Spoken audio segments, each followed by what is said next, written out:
Bab 7 merancang pengendalian perniagaan.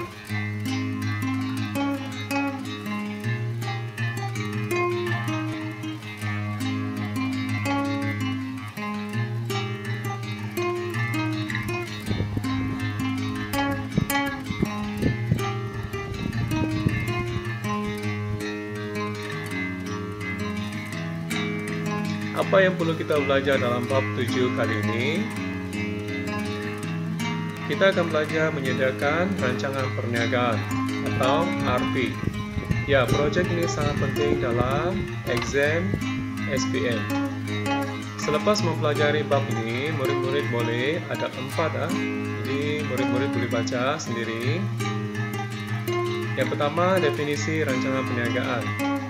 Apakah maksud RP?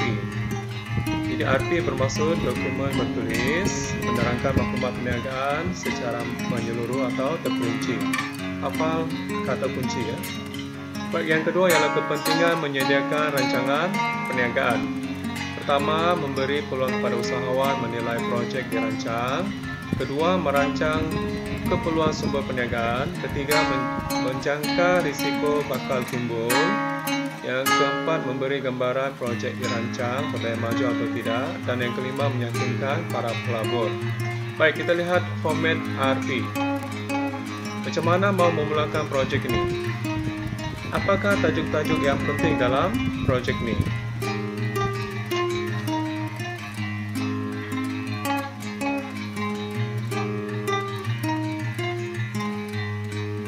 Okey, sebenarnya ada 12 tajuk kecil dalam RP.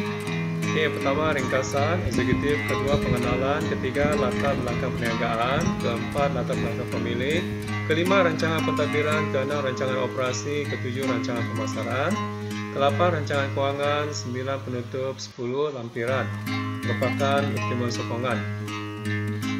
Jadi, di mana letaknya tajuk kedudukan tapak projek dan tajuk objektif projek? Okey, kedudukan tapak projek terletak dalam tajuk rancangan operasi.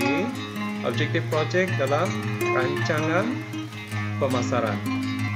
Okey, kita lihat ringkasan eksekutif. Okey, ini adalah elemen-elemen dalam ringkasan eksekutif. Boleh baca sendiri.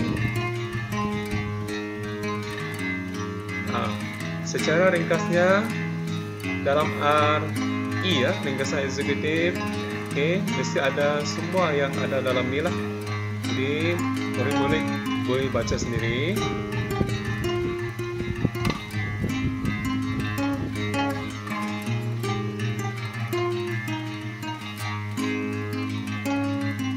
Okey, pengenalan.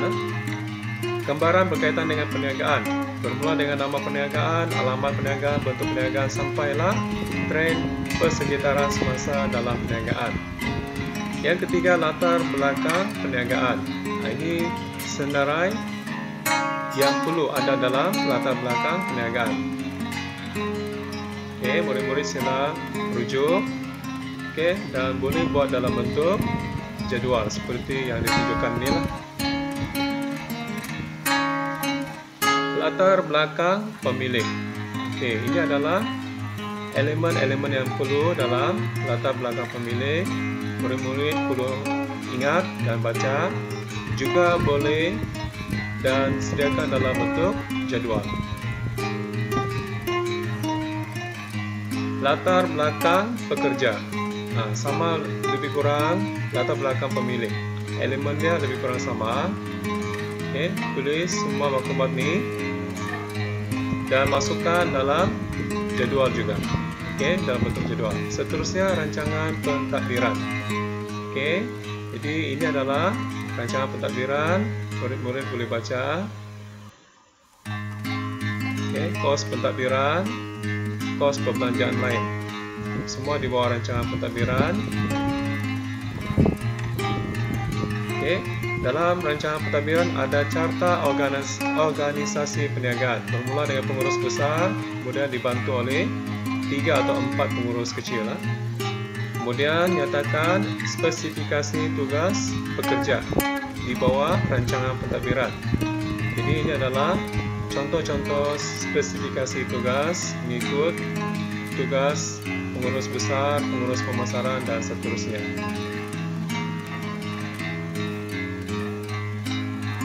Baik, di bawah rancangan pentadbiran juga mesti ada jadual gaji dan insentif pekerja.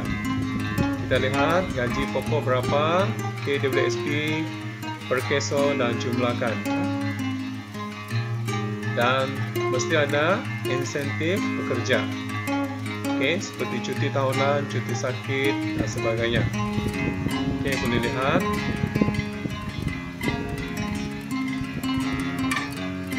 Okey, di bawah rancangan pentadbiran juga ada senarai keperluan pejabat. Ini dia. Okey, buat dalam bentuk jadual. Contohnya meja dan kerusi, ada berapa set, berapa kos dia dan jumlah harga. Okey, senaraikan semua, letak dalam jadual. Seterusnya yang keenam, rancangan operasi. Okey, rancangan operasi ialah senarai jenis produk, carta alir, waktu operasi, kedudukan tapak perniagaan, susun atur ruang operasi. Okey, kita lihat yang pertama, senarai jenis produk. Apa produk perniagaan anda? Nyatakan, boleh tunjukkan gambar dalam bentuk gambar dan masukkan dalam lampiran. Kemudian carta alir proses pengeluaran. Sepatutnya dalam bentuk menegak. Okey, ini contoh yang paling sesuai lah. Kemudian di bawah rancangan operasi ada waktu operasi perniagaan. Jam berapa mula dan jam berapa tutup. Ada perniagaan yang menjalankan 24 jam. Okey, seterusnya di bawah rancangan operasi ada kedudukan tapak perniagaan. Boleh lukis secara manual ataupun guna Google Maps. Kemudian susun atur ruang operasi dalam pejabat ataupun mungkin dalam kereta kenderaan. Susun atur ruang operasi.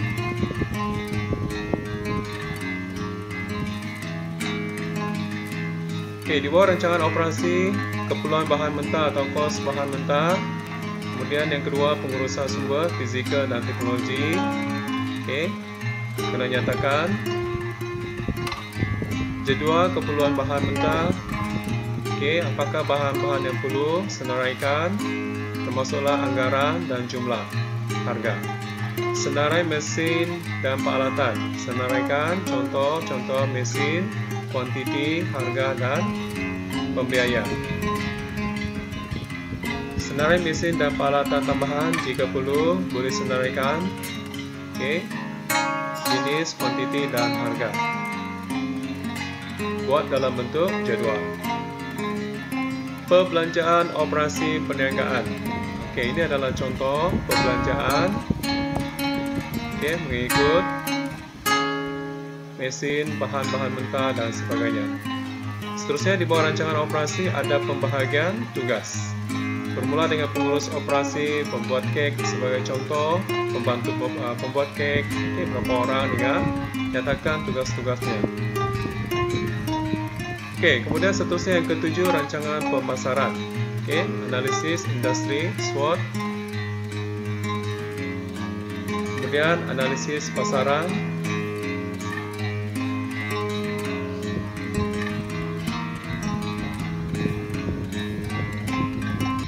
Okey, yang ke-8 ialah rancangan kewangan. Ada penyata kewangan pro forma, okey, dan penyata kewangan yang lain masukkan, dan seterusnya penutup.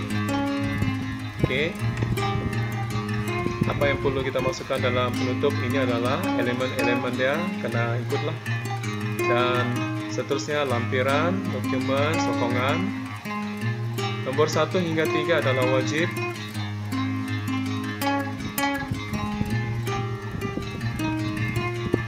Nombor 4 hingga nombor 12. Okey, tidak semua masukkan, tetapi sekurang-kurangnya ada 4.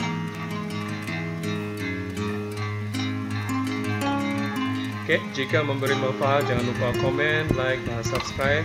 Jom kita share ke